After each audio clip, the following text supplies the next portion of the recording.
Hey, I'm Lisa and welcome back to my channel. In today's video, I want to share with you how to find hope even when marriage is brutally hard.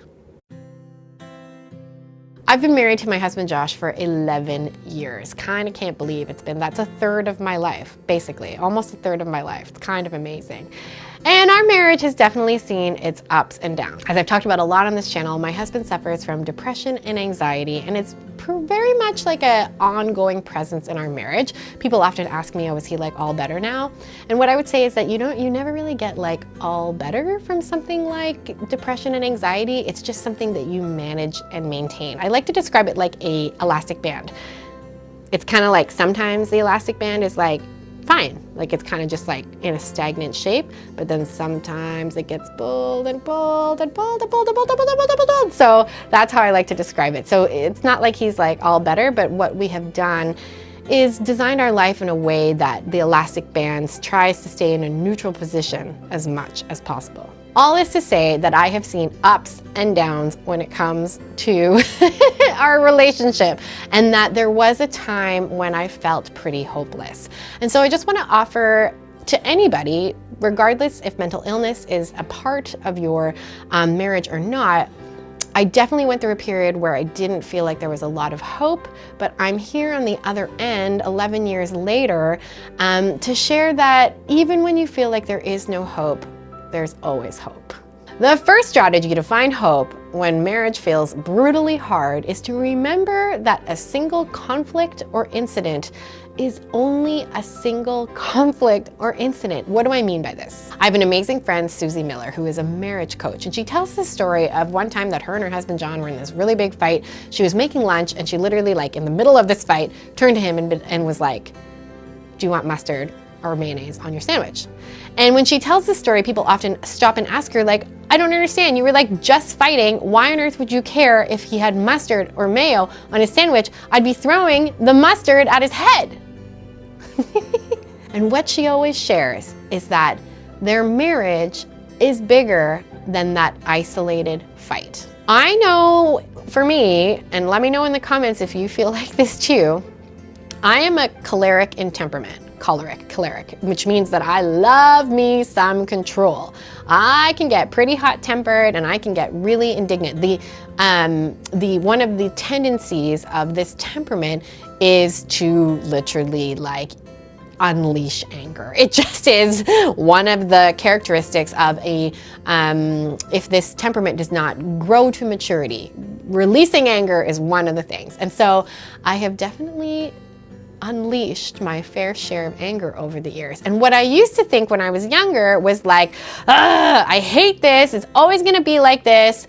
He's never going to change. I would use a lot of expressions like that. He's never going to change. It's always going to be just like this. But just what I was articulating in Susie's story, when you can kind of literally imagine like a camera and you're zooming out on the timeline of your marriage, and that one fight, that one incident where Susie and John were at the kitchen counter making a sandwich becomes just a speck on a very long line of specks that is your marriage. And so one way that I find it helpful to find hope is that when you're in a very trying time, when we were in the depths of depression and I had 3 kids, 3 and under, all in diapers, let me tell ya, didn't feel like there was a lot of hope there. But now with some and it's very difficult because it is hindsight. Like it requires you to have faith that in a few days, weeks, months, years, when you look back on this situation, it's going to start to make a little bit more sense. If that, makes sense, you do require faith to have that. But if you can, again, in the moment, especially in the moment, just feel like this does not define us. This is not the total be all and end all of our marriage. This is just a speck in many specks that make up the story that is our marriage. I find that really helpful. My second strategy for finding hope when marriage is brutally hard is to remember why you love this person in the first place. I think honestly, if we thought long and hard about it, anybody could get on our nerves. Do you know what I mean? Like really, just be honest for a minute. If we just really dissected someone, we would find things that we don't like about them. But I think what happens in marriage is that it becomes like compounded. Number one, it's compounded because we see them all the time. Number two, it's compounded because everything that they say is like just emotionally more heavy and more weighted. Let me give you an example of something that happened very recently to me and Josh. So Josh has actually started working in my business quite a bit. And so we end up having business meetings together. And we were having this in-depth, like, full-on fight about a business matter. I don't even remember what it is anymore. And it was so interesting because in the middle of the fight, I paused and I was like, oh my gosh, Josh, like, we're not having a business disagreement right now. We're having a marital conflict. And I knew it was a marital conflict because if I was having this with like another person, like if it was anybody other than my husband, I would not have reacted in the same heated, like indignant, frustrated way. All this to say that I think things are just compounded in a marriage relationship because things get more personal, you seek more validation from them, so it can just feel a little bit heavier and heated. So in those moments when you're just irritated and frustrated and really only looking to see the bad in the person, I would encourage you to look for the good in them. What are the reasons why you fell in love with them? Why do you love them today? What do you love more about them now than when you first met them?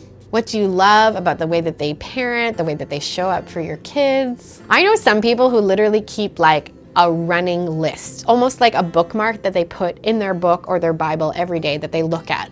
These are the reasons why I love my spouse. So I challenge you, literally just like pull out a piece of paper and write down a whole bunch of reasons why you love them.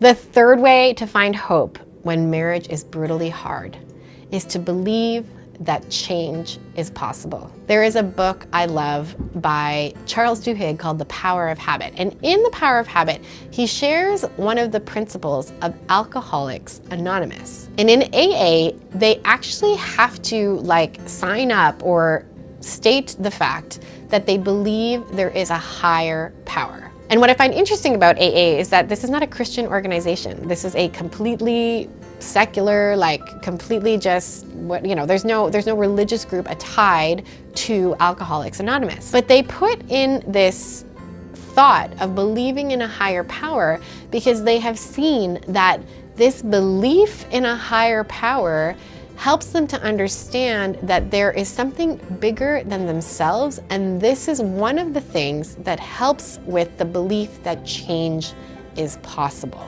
Whether you believe that there is a higher power or not, I think that it's so important to believe that change is possible when things are hard in marriage, because again, similar to point number 2, is that we will continue to just look for the negative. We'll continue to just look for all the ways that our marriage can be terrible if we don't have some kind of a rewiring in our brain that change may be possible. So what does believing that change is possible look like on a practical level? Number 1, I think it is just having a positive mindset. And I don't want to, for a single second, have anybody think that I'm saying you can just sort of positive think your way out of a situation. That's not what I'm saying. If you are in an abusive situation, if you're in a situation where you feel like harm may come to you and your family, I really do encourage you to get help. So I'm not in any way trying to say that positive thinking or believing that change is possible is going to fix every situation. But having the mindset that change is possible, I believe, opens ourselves up to pathways and possibilities. Y'all know how much I love this word possibility, but honestly, I think it's really important in marriage because there are a myriad of ways that we can react to situations. And I'll share with you the biggest secret that I would say has been the tool for me in my marriage. And it really has been about changing myself first before expecting change of anybody else. I'm not a therapist, I'm not a marriage counselor, I'm not a marriage coach, or none of these things, but I can just speak from personal experience that the times I was in therapy for about 3 years. I also saw Josh and I saw a marriage counselor for a period.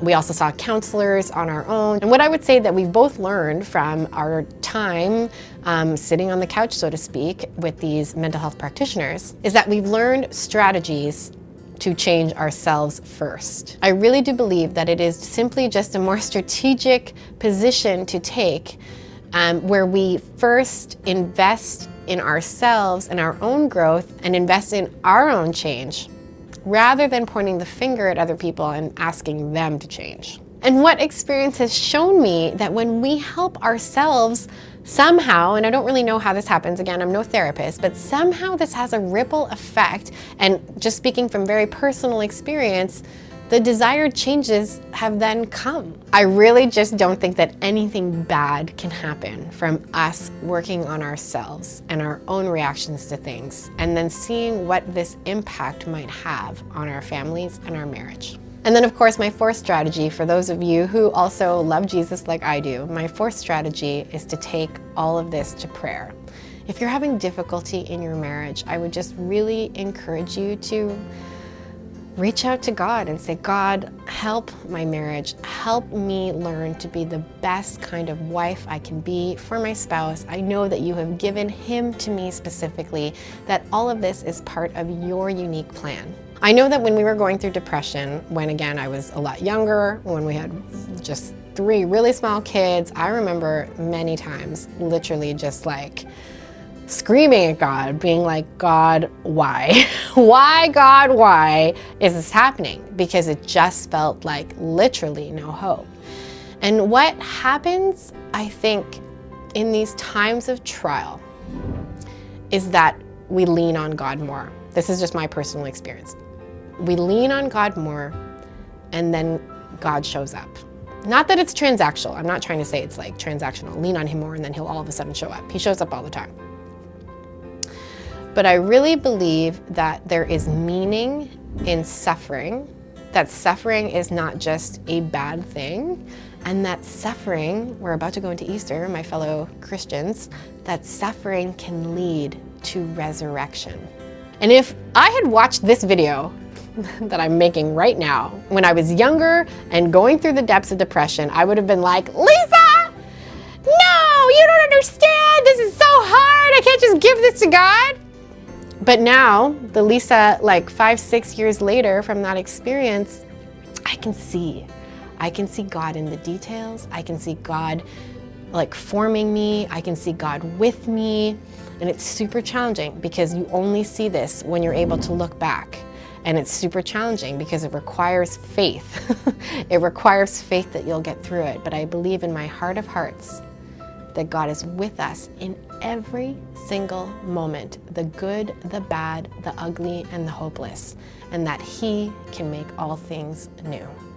Those are my strategies for finding hope when marriage feels brutally hard. I would love to know from you which of these strategies resonates or strikes a chord with you. Let me know in the comments below. And if you like this video, I would love for you to give it a big thumbs up and hit the subscribe and the bell button. And until next time, cheers to designing your beautiful life.